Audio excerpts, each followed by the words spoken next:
Hello and welcome. I am Manish Anand. In the special episode of the Raisina Hills, I'm joined by a well acclaimed author, Kushal Mehra. His book, Nastik, Why I Am Not an Atheist, is making wave in the literary circle. This book is rich in philosophical streams, arguments, and discussions from the Western and the Eastern philosophical streams. And among the youngsters, the book is particularly making waves. Welcome, Kushal, to the show. Namaste, Manish. Nice to talk to you. Namaste, Kushal. Glad glad the book has done well, and look forward to chatting with you about the book today. Kushal, to begin with you straight away, because we will do a bit of concept clarity kind of, discussions with you right away, because the book is on philosophy, and a lot of people may not be very much acquainted with concepts. Your title of the book says Nastik, Why I Am Not an Atheist. Nastik, atheist. What is the difference? So, in the original Indian pantheon, there were 9 darshanas, 6 astic, 3 nastic. But the distinction between astic and nastic was not on the basis of a belief on an Ishwar, but it was on the basis of whether they believe that the Vedas are the praman. Are the Vedas the authority? Like when we want to understand the nature of reality, which guide do we rely on the most? So the 6 Astika darshanas, they assumed that the Vedas were the supreme authority, um, and the 3 Nastika darshanas, they believed the Vedas were not the supreme authority. So the 6 Astika darshanas were Nyaya, Vaisheshika, Sankhya, Yoga, Mimamsa, both Uttar and Purva Mimamsa, and Vedanta.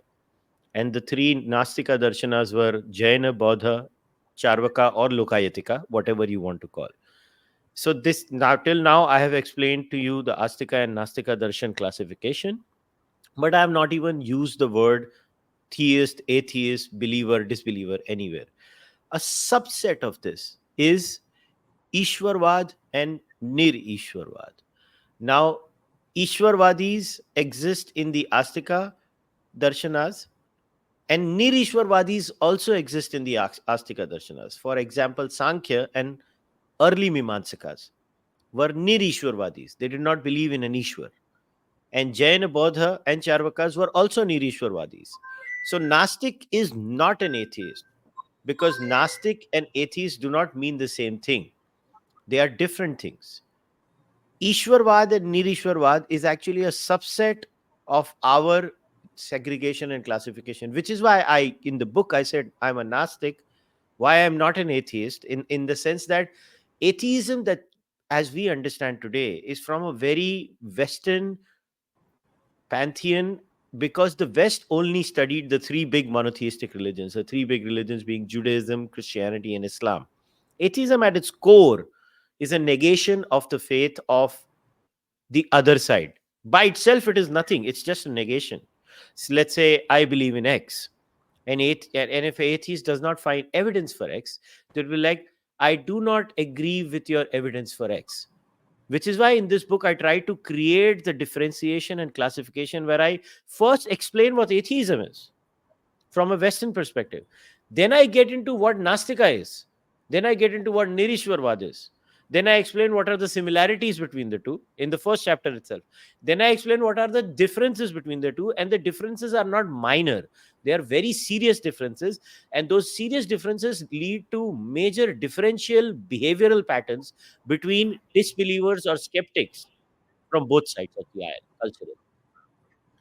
Indeed, you have very well explained the basic concept, but the language also plays a big role, because, loosely speaking, if we translate atheism or atheist into Hindi, so Sanskrit words, Hindi word, English words, sometimes the meanings are lost in translations, or we may not have appropriate words. Do you agree with that, or do we have challenge on that Yes.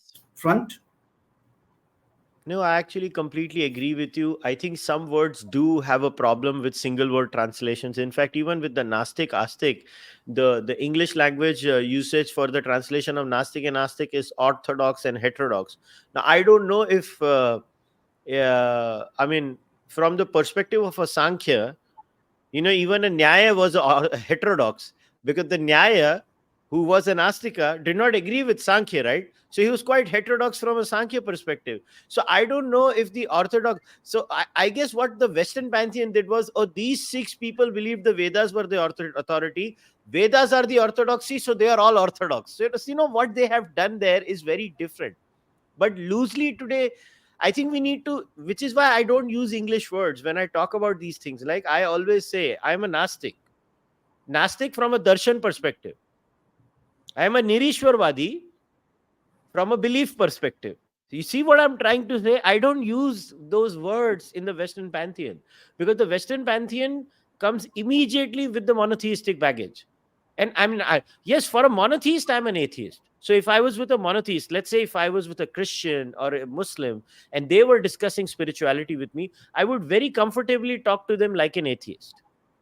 But if I'm with an Advaitin, right? Like if I'm with a Advaitin, their conception of reality is the Brahman. The Brahman, and the basis of the Brahman is neti neti. It is not this, not this. Now it's very different to have a conversation with someone like that, because Advaitins are monists, not monotheists. Monism is very different from monotheism. So these are such complex things. And what we have done today is we have actually, in a very crude form, to make वो कहते हैं ना, अरे इसको थोड़ा simplify करो. Some things are not meant to be simplified. I hate this trope that, and it has been hyper accentuated through the usage of social media, कि हर चीज को simple कर दो. अरे भाई ऐसे थोड़ी ना होता है. Things are complex at times. You need to give some time and break it down. So we should not look for one word explainers. We should look for a paragraph. Yes, we can translate atheist in our Indian pantheon, but we will need more than one word. We will Yeah, need a yes, paragraph. indeed. So there should not be any forced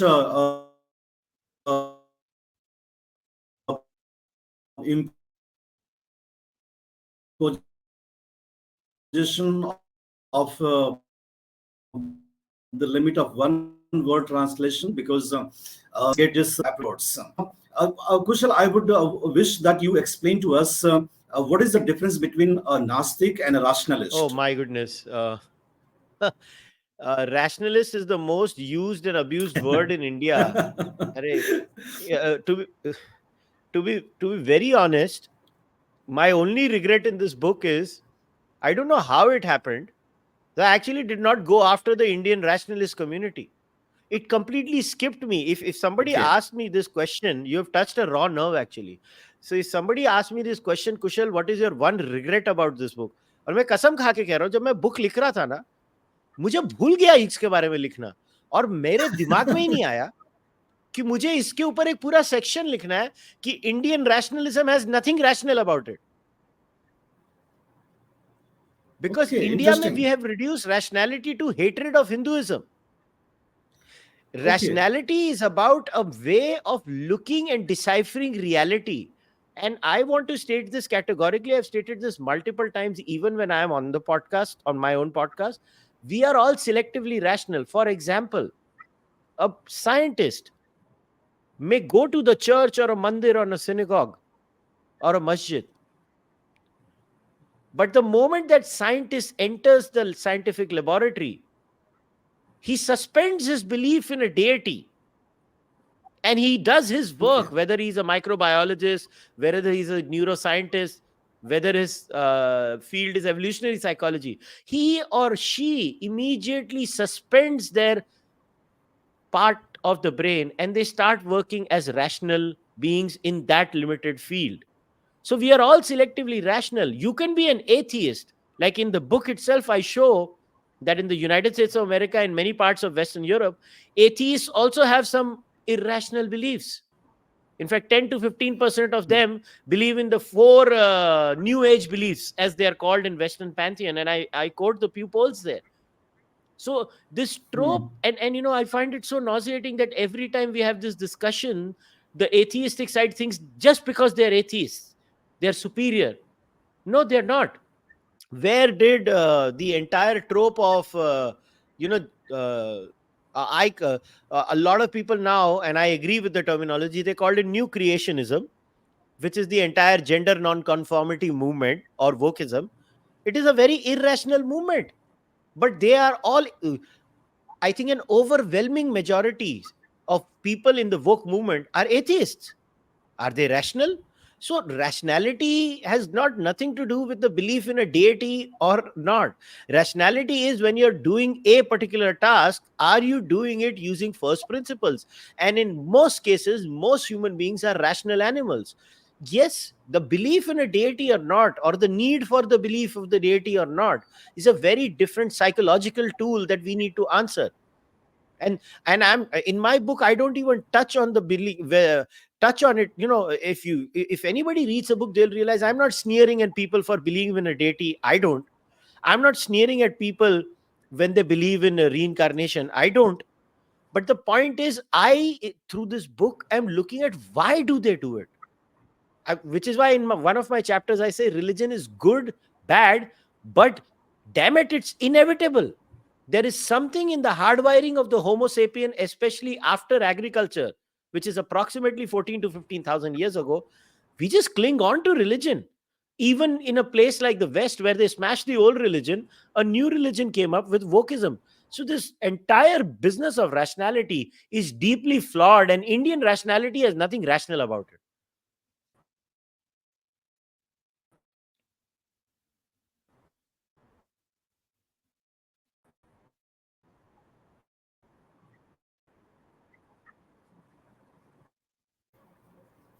There are some internet disruptions. Please bear with us because this discussion is very intellectual in details, and Kushal Mehra has all his life studied religion, as he says, and he knows deeper meanings of religion and its various streams.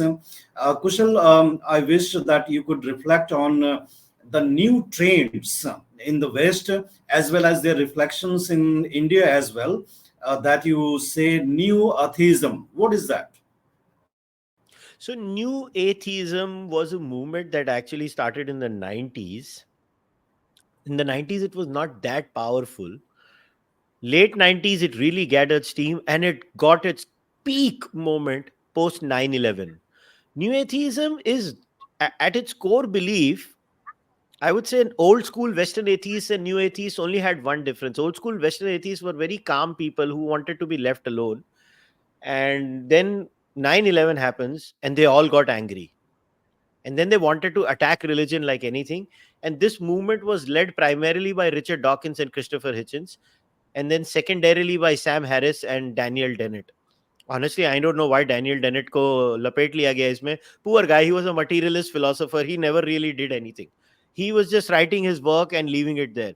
But especially Richard Dawkins was, he's many times in his book, The God Delusion, said that, yes, I am a militant atheist. Militant as in not he will take up arms, but militant in his thoughts towards the utility of religion.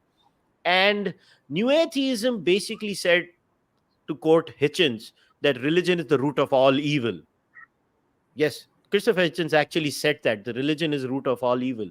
And I vehemently disagree with him, because religion is not the root of all evil. There are many evil things now that exist in a post religious Western world.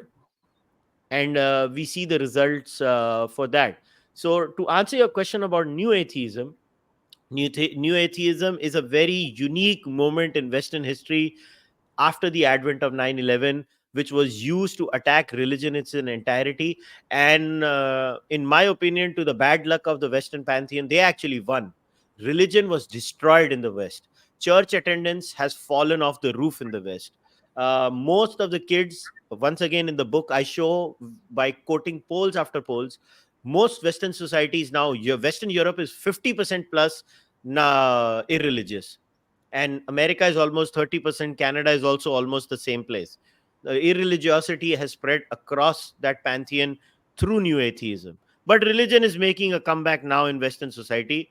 but not in the form of old religions. It's now coming back in the form of a new religion, that is the religion of wokeism. And that is not about your question, but I'm just adding that caveat that Okay, yes, the so new old religion gods of are dead. wokeism is coming up in the US. New gods are Yes, there. so the, so this is a religion without a god in a very weird sense. So it has all the tenets of Christianity, it just does not have the creator god of Christianity. So if you look Getting a at bit of internet Christianity, disruptions. yeah, I can hear you Yeah, very clearly, Manish. I can hear yeah, you go ahead. clearly. Okay, So yeah, so I you was can trying go to ahead. You explain the please complete. similarities between, yeah, so I was trying to explain the similarities between new atheism, no, sorry, Christianity and wokeism. So if you look at it, Christianity has this concept of the original sin, right, where Adam and Eve are together, and Eve commits the original sin, and mankind is eternally damned, and to redeem themselves they need to believe in Jesus so that they redeem themselves. Now wokeism has no redemption, basically. That's one difference. मतलब to use the Hindi language, आपकी जिंदगी जीवित में भी नरक है, मृत होने के बाद भी नरक है, आप बेसिकली नरक में ही रहने वाले हो, आप किधर जाने नहीं वाले हो, your life and your dead life both are basically hell. So that is one difference. But even wokeism has the original sin. Wokeism's original sin is, you can call it racism. And because of racism, there is white privilege. And because of white privilege, all people who are considered white are eternally damned. So that's how they come up. So they cling on to this lens of oppression and victimhood, which is their way of looking at the world. Then in Christianity you have blasphemy and apostasy, right? You can't criticize the god of the Christian canon, and if you leave the Christian canon you will be punished. Similarly, in wokeism, you cannot criticize the diversity, equity, inclusion gods of the woke canon, and if you do, you will be punished. You will lose your job. They will throw stones at you. They will try to bully you. They will do many things to you. And if you try to leave the community, they will do the same things again to you. So it's a fascinating way of bullying everyone. So in the many ways, they just left the god. They didn't leave the behavioral patterns. This new religion is exactly like the old religion, albeit an even worse version of the old religion. Right. I would draw your attention to a couple of things. The rise in violence in the society, including in India. And when we go to the south, particularly in Bangalore, we listen that we are, God-fearing people, so crime is less here. But when we speak to the scientist community from among the Nastiks, they say that moral codes existed even before the religions, came. So even the animals have certain moral codes. So how do you explain the rise in irreligious society and the linkages with the violence? Look, morality honestly has nothing to do with religion. Morality is an evolutionary need. Look at it like this: even pre agriculture, we had certain codes, right? Those people who were tribes living together, they had certain codes. Like they knew that if X person is my enemy in the other tribe, then I will kill him. But if this person is in my tribe of 150 people to 250 people, because that was the tribe's number, usually that is the famous Dunbar number, and we don't kill them. So we the only difference is that we had not like written it down, because speech came first, and text and writing came much later in the human evolutionary cycle. But what happens after agriculture is that we now have surplus food. Now we have surplus food, we need more people in one area. We have more people in one area, we have more kids in one area because people are staying in one area. We are sedentary now. Sedentary lifestyle leads to its own unique sets of problems. If I was to say, sedentary lifestyle is a very complex issue, and sedentary lifestyle led to new moral codes, and eventually religion is in that sense, right? A lot of people in evolution also make this mistake. They think religion is an adaptation. It's not an adaptation in the classic sense. uh, it's an exaptation. So adaptation is basically a thing that has evolved in evolution to perform a certain function. Exaptation is not that. Exaptation is basically defined as any adaptation, and I'm giving you the exact definition here, that performs a function different from the function that it originally held. So आप समझ रहे हैं कि may be बिल्कुल. Evolution ने decide किया था कि ये विंग्स इसके लिए होंगे, उड़ने के लिए होंगे या किसी और चीज के, और बाद में हमने कुछ और उससे करना शुरू कर दिया. So religion basically must have started as something else. The cognitive need for congregation must have started as something else, and then religion piggybacked on it. It's like abhi isko codify karo. So we were killing each other before religion also, organized religion. We are going to kill each other after organized religion also. We had moral codes before organized religion also. We are going to have moral codes after organized religion also. Moral codes will exist till the Homo sapien exists. But what religion did was it just organized it in a certain way, and it worked very uh, efficiently or inefficiently is a matter of debate.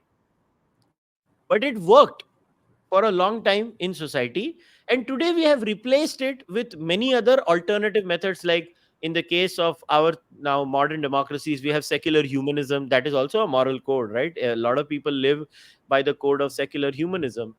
And obviously we now have the separation of the church and state in some ways in the West. But yeah, so to answer your question, morality honestly has nothing to do with religion. Morality existed pre-religion. We just encoded it in religion, and that's how we should all look at it. Indeed. Lastly, I would ask you about the contradictions. The majority of the people, majority of the Hindu people, or majority of any religion, per se, they are very religious in their characters. They go to temples, they go to mosques, they go to churches.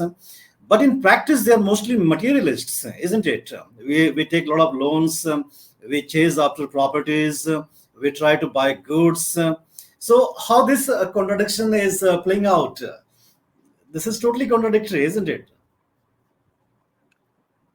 But see, at the end of the day, religion doesn't tell you to stop being materialistic.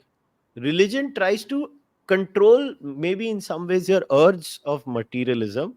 But at the end of the day, the purpose of religion is not to solve your materialism. The purpose of religion is much more than that. I always use this example. Like when you go to an atheist, right? They'll be like, but you can have congregational experiences, for example, in a football match or in a music concert. I'm like, what made you think that a religious person does not go to a music concert or a football match? Even they go to a music concert and a football match. Even after going to a music concert and a football match, they need religion.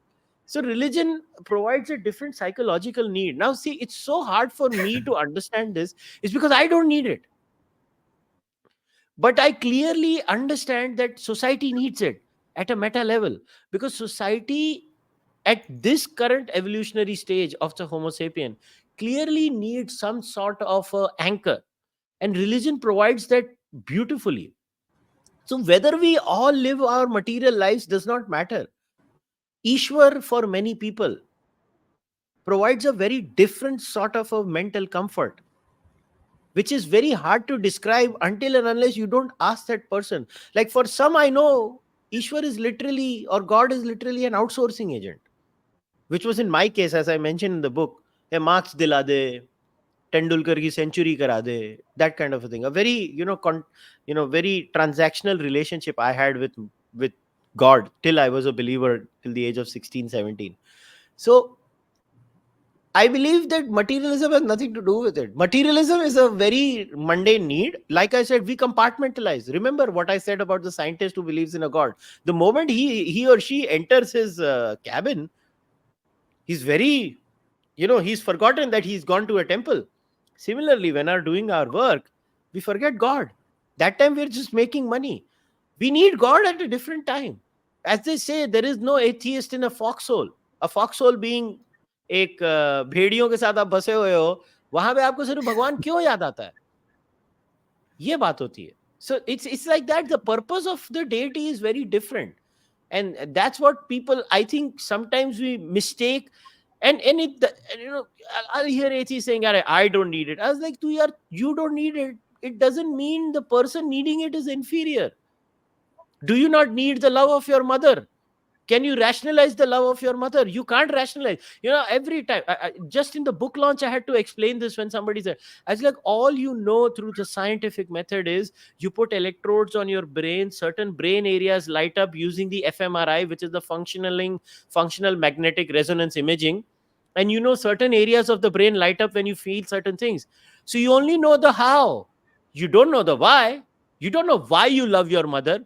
You don't know why you love X. You don't even know why love is.